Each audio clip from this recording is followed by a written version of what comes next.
It's never a good sign when the first question a game asks you is, do you want the Scottish version, yes or no? But as this is a football management simulator, I guess there's a good reason for it. This is a surprisingly deep game. Although the presentation is very plain, there's a lot of options and there's a lot that you can do. You can do everything from basically setting up entire team tactics to individual player tactics. You can do transfers, scouting, and all of the typical things that you'd expect from a game in this genre. Although it looks pretty old and pretty cheap, it actually gets the job done pretty well. And as you can see, you can even watch the games with the tiny little heads running around the field. You don't have to do this, of course, and you can speed it up or slow it down to watch the action as you like.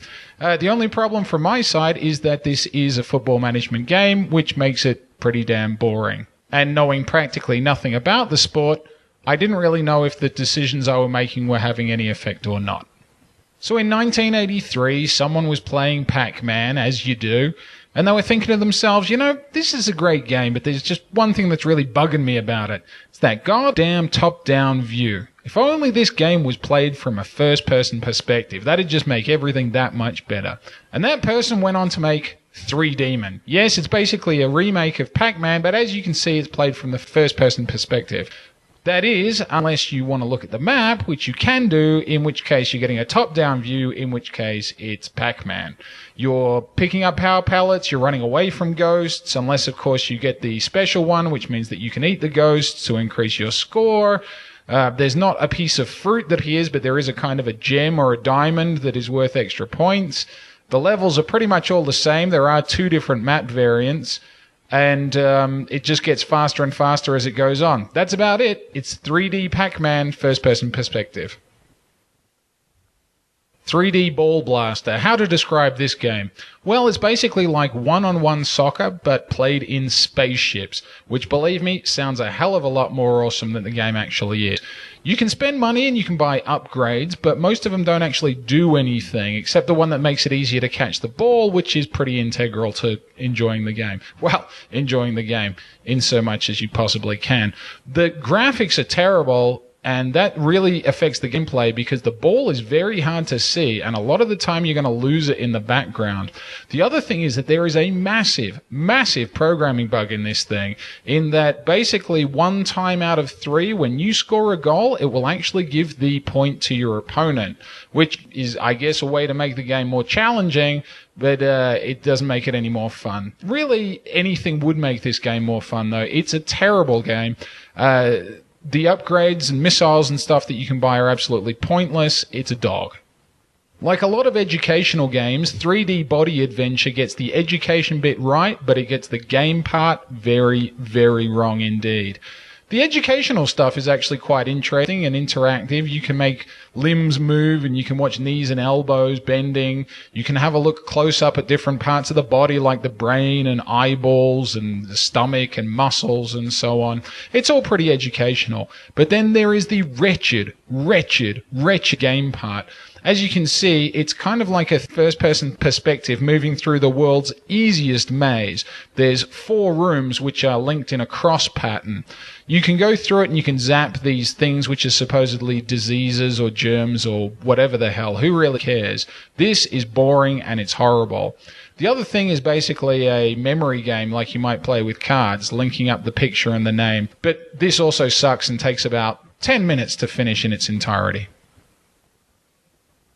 3D construction. Well, it's a great idea, and for its time it was probably very, very innovative, giving people the chance to flex their imagination, show some creativity, and make things in a 3D environment. The problems are twofold. Number one, basically the interface is incredibly clunky, so it's very difficult to build anything. You'll find even the simplest things are almost impossible to make.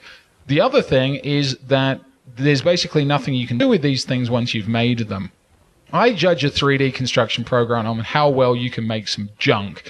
So here's some junk that I made. As you can see, there's no spheres, so the balls are cubes, which, well, it all just looks a bit horrible and painful. You can't do any textures, so I couldn't throw any hair or veins on there like I'd like to.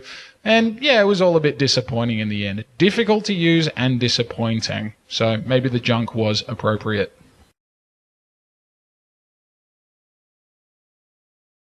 Which brings us pretty neatly to 3D Construction Kit 2. This is a sequel, obviously, to the first one, but they haven't changed much, and in fact, you could say they haven't changed enough. And in fact, you could say they've taken some massive steps backwards. The first is that for the life of me, I couldn't figure out how to change the color of anything. Even though I could quite clearly find the palette selection, actually changing the colors of the objects, there was some mystical way of doing it that I never figured out. So I was left with all white objects.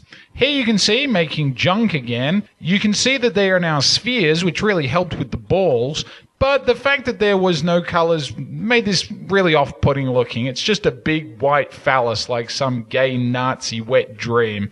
So, although this is a sequel, and I'm sure if you read the instructions, you would probably know how to make things much better, I just made things pretty much the same, or perhaps even just a little bit worse.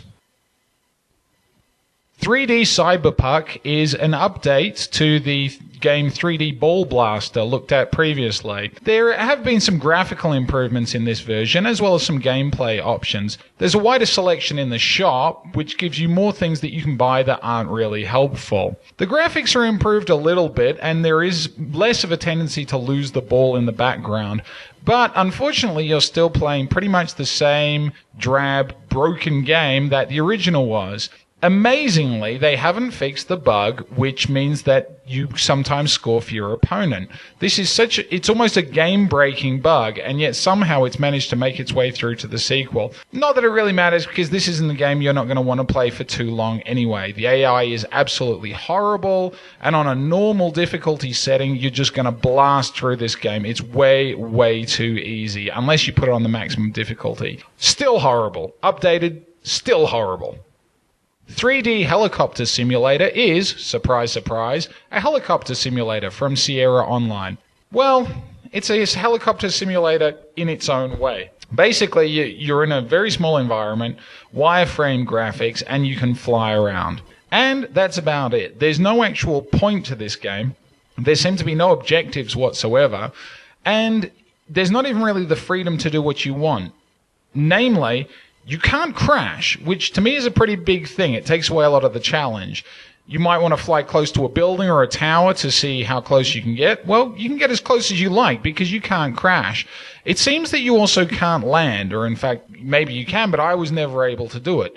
Which means you're really just kind of floating around aimlessly in this pretty poorly put together environment. So, if that's your thing, then you're going to love this game. But for most sane people, it's pretty boring and horrible. 3D Table Sports manages to miss the entire point of table sports, in that they are basically already simulating some other kind of sport.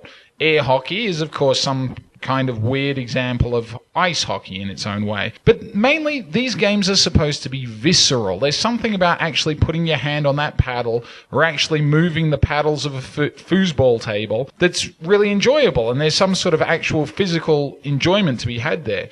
If you're going to simulate, say, soccer, why would you simulate it with a crappy version of foosball and not make, say, a soccer game? The whole point of playing foosball is that it's something that you're actually physically doing. This makes this whole experience pretty horrible. Even though there's 3 games, air hockey, foosball, and power hoops, whatever the hell that is, it just really doesn't cut the mustard. I don't know why anyone would want to play this game.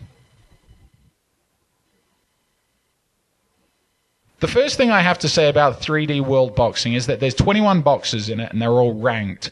The top-ranked boxes are all black, and the bottom-ranked boxes are all white. So there's realism, at least. You can play this game with either 1 or 0 players, in which case you simply watch the computer AI fighting against itself.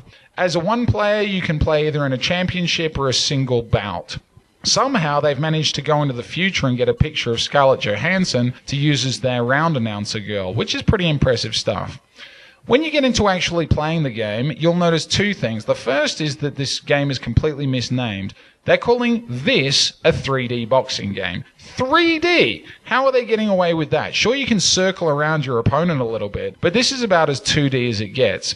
Also, the boxing is just horrible. There's only 1 punch button, and combined with movements and how long you hold it down can throw different punches. There's no guards. It's horrible.